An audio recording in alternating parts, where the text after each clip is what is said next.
Bismillahirrahmanirrahim. Bismillahirrahmanirrahim.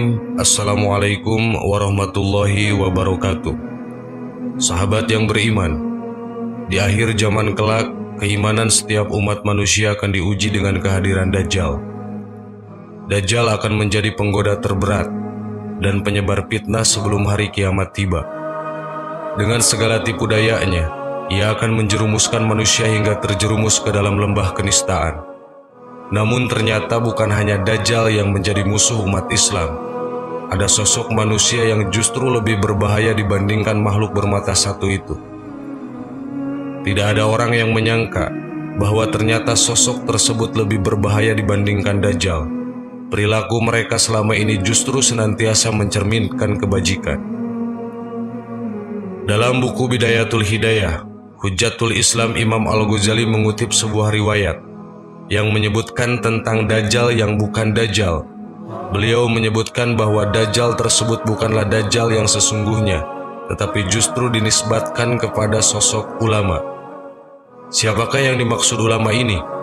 Mengapa mereka bahkan terkesan lebih berbahaya ketimbang Dajjal? Ini penjelasannya seperti disitat dari kisah hikmah. Aku sangat mengkhawatirkan kalian terhadap Dajjal yang bukan Dajjal, sabda Nabi SAW. Sebagian sahabat bertanya, siapakah yang kau maksud wahai Rasulullah? Nabi SAW menjawab, dia adalah ulama yang buruk. Ulama yang buruk dinisbatkan lebih buruk dari Dajjal. Pasalnya Dajjal itu nyata, jelas bentuk dan fisiknya. Tidaklah dia diutus di akhir zaman kecuali untuk menjerumuskan manusia ke dalam kesesatan, ke dalam dosa, dan ke dalam keburukan hingga terjerumus di dalam neraka. Sementara ulama yang buruk, tutur Imam Al-Ghazali, kendati lisan dan kata-katanya mengajak manusia berpaling dari dunia, namun ia juga mengajak mereka kepada dunia melalui tingkah laku dan perbuatannya atau teladannya. Tindakan sebagaimana sudah menjadi keumuman, lebih dirujuk dan mudah diikuti daripada perkataan lisan. Bahkan ada begitu banyak omongan yang tidak berfungsi jika bertentangan dengan perbuatan. Bahasa sikap lebih fasih daripada bahasa lisan, sebab manusia lebih cenderung menyaksikan tindakan nyata daripada memperhatikan atau mengikuti kata-kata. Lebih lanjut, dampak buruk yang diperoleh dari mengikuti perbuatan buruk ini jauh lebih dahsyat daripada kebaikan yang ditimbulkan dari mengikuti kata-kata. Imam Al-Ghazali melanjutkan, kerusakan yang ditimbulkan oleh orang yang tertipu dengan amal-amalnya lebih banyak daripada kebaikan yang ia lakukan dengan kata-kata. Sebab orang bodoh berani rakus dengan dunia gara-gara orang pintar. Orang pintarlah yang menjadi penyebab hamba-hamba Allah Ta'ala yang awam berani berbuat durhaka kepadanya. Inilah orang pintar yang justru membahayakan diri, agama, dan peradaban. Sebab jiwanya sebenarnya bodoh, terus menipu angan-angan serta harapannya. Ia menganggap dirinya lebih baik daripada kebanyakan hamba Allah Ta'ala. Tentu nasihat ini lebih bersifat reflektif bagi para hamba yang beriman. Janganlah nasihat ini dijadikan alasan hingga seorang muslim malas menuntut ilmu. Yang seharusnya dilakukan adalah menuntut ilmu dari sumber yang suci, lantas terus-menerus mengamalkannya dengan berbagai jenis amal soleh, agar ilmu menyelamatkan bukan membahayakan atau menjerumuskan. Sahabat yang beriman, itulah yang dimaksud Dajjal, tapi bukan Dajjal yang sebenarnya dia adalah ulama yang buruk. Semoga kita semua selalu ada dalam lindungan Allah Subhanahu wa Ta'ala. Wallahu a'lam. Wassalamualaikum warahmatullahi wabarakatuh.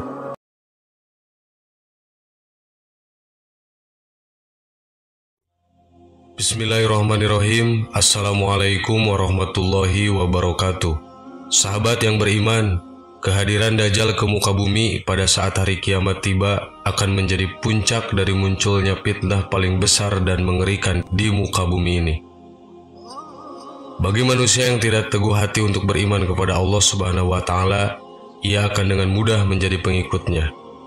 Lantas, siapa saja yang nanti akan menjadi para pengikut Dajjal? Benarkah kaum wanita menjadi salah satu pengikut terbesar Dajjal? Untuk lebih jelasnya, mari kita simak hadis Rasulullah SAW berikut ini. Kebanyakan pengikut Dajjal adalah orang Yahudi dan kaum wanita. Hadis riwayat Ahmad. Kita perlu mewaspadai jika Dajjal banyak diikuti oleh kaum wanita, artinya Dajjal memiliki sesuatu yang menjadi daya tarik bagi wanita. Dajjal akan turun ke Mirqanah, nama sebuah lembah, dan mayoritas pengikutnya adalah kaum wanita. Sampai-sampai ada seseorang yang pergi ke istrinya, ibunya, putrinya, saudarinya, dan bibinya, kemudian mengikatnya karena khawatir keluar menuju Dajjal. Hadis riwayat Ahmad. Selain wanita, pengikut Dajjal lainnya adalah dari kaum Yahudi non-Arab bangsa Turk. Dari Anas bin Malik, Rasulullah SAW bersabda, yang mengikuti Dajjal adalah orang Yahudi dari Asbahan, Iran, dan jumlahnya ada 70.000 orang dan mereka memakai tilsan yang menutup pundak dan badan. Hadis riwayat Muslim. Di kalangan orang Yahudi, Dajjal dikenal dengan Al-Masih bin Daud. Dilihat dari kitab Al-Yaumil Akhir Al-Qiyamatus Sugro halaman 244. Dalam riwayat Bukhari dari Abu Hurairah, Rasulullah SAW bersabda, tidak akan terjadi hari kiamat hingga kalian memerangi satu kaum yang sandal-sandal mereka terbuat dari bulu, dan kalian memerangi bangsa Turk yang bermata sipit, berwajah merah, hidungnya pesek, wajah-wajah mereka seperti tameng yang dilapisi kulit. Hadis riwayat Bukhari. Akan tetapi, orang Arab dan Muslim pun juga akan menjadi pengikut Dajjal. Mereka terkena sihir Dajjal karena hanya membaca Al-Quran sebatas tenggorokannya saja, tidak sampai menghayati ke dalam hatinya. Di antara fitnah Dajjal adalah, ia akan berkata pada orang Arab, bagaimana menurutmu jika aku membangkitkan ayah dan ibumu, lalu engkau bersaksi bahwa aku adalah Robmu? Apakah engkau mau? Iya, mau, jawab orang Arab tersebut. Lalu dua setan menyerupai bentuk ayah dan ibunya. Lantas keduanya berkata, wahai anakku, ikutilah dia, yaitu Dajjal, karena dia adalah Robmu. Hadis riwayat Ibnu Majah. Akan muncul suatu kelompok yang membaca Al-Quran tetapi tidak sampai pada tenggorokan mereka. Setiap kali muncul, mereka dibasmi habis hingga keluar pada pasukan besar mereka, Dajjal. Hadis riwayat Ibnu Majah. Lalu bagaimanakah ciri-ciri kebanyakan wanita yang akan jadi pengikut Dajjal seperti yang tadi disebutkan? Berikut adalah 10 ciri wanita pengikut Dajjal di akhir zaman yang perlu diketahui agar wanita bisa memperbaiki diri agar terhindar menjadi pengikutnya. 1. Tabarruj dan suka pamer. Tabarruj adalah wanita yang suka memamerkan atau melihatkan perhiasan mereka, suka dan terlena dengan dunia, dan bersenang-senang karena dorongan hawa nafsu dunia yang besar, melupakan dan berpaling dari akhirat yang menjadi dunia yang sesungguhnya. Oleh karena itu, kita harus tahu cara menghindari sifat ria atau sifat pamer ini. 2. Berpakaian tapi telanjang, yaitu wanita yang berpakaian ketat, membentuk dan menonjolkan lekuk tubuh, mengenakan bahan pakaian yang tipis dan transparan, serta pakaian yang tidak menutup auratnya dengan baik. Wanita yang berpakaian seperti ini menjadi ciri-ciri wanita pengikut Dajjal, sementara wanita dalam Islam diwajibkan untuk menutup auratnya.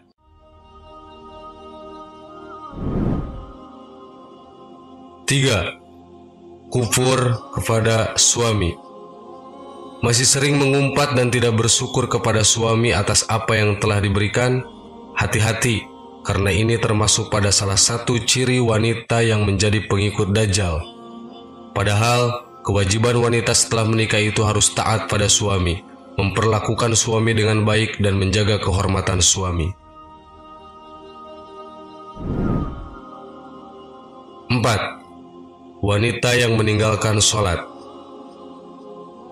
Kewajiban utama kita sebagai umat Islam adalah melakukan ibadah sholat 5 kali sehari.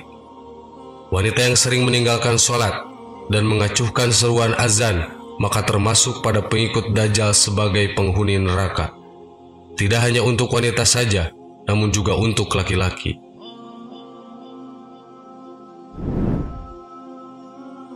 5. wanita yang membaca Al-Quran hanya sampai kerongkongan. Maksudnya adalah wanita yang rajin membaca Al-Quran, namun hanya sebatas membaca saja dan tidak meresapi ke dalam hati, sehingga menunjukkan wanita yang gemar membaca Al-Quran, namun akhlaknya tidak terpuji dan masih saja melakukan perbuatan tercela. 6. Wanita yang mengabaikan fitnah Dajjal, yaitu wanita yang tidak takut dengan datangnya Dajjal dan tidak memohon perlindungan kepada Allah dari fitnah Dajjal. Ia tidak peduli dengan fitnah Dajjal, dan orang seperti inilah yang disukai Dajjal untuk menjadi pengikutnya. 7. Wanita yang murtad, wanita yang memilih untuk keluar dari agama Islam karena berbagai sebab dan faktor, maka kelak akan termasuk pada golongan dari pengikut Dajjal.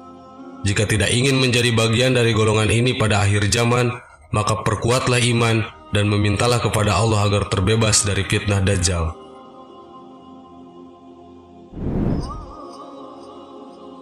8. Suka menyebarkan fitnah dan berkata bohong. Wanita yang suka berbohong dan berbicara tidak sesuai fakta termasuk pada golongan pengikut Dajjal.